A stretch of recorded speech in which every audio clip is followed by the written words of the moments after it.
Aga, syempre, di ba? Tapos pagdating ng gabi, nag-show ako sa bar. Tapos pag uwi sa bahay yung jowa ko, naghihintay, bibig pa rin yung gamit ko.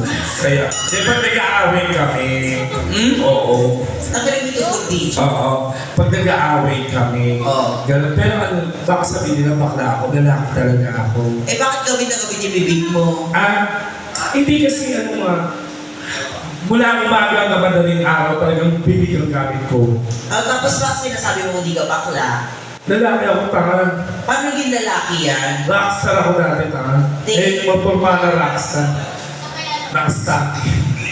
Te, sabihin mo sa stockings. Walang rockstar na stockings. Bawal sa ano kasi, bawal sa Pasig yung butas-butas yung pataltas walang ano. Talaga. Kaya ako nag-ano. Pero ang ganda, in fairness alam mo Jerry, nakakatuwa yung sapatos ngayon partner mo si Ala. Uy, ano yan? Pinag-ipunan ko yan.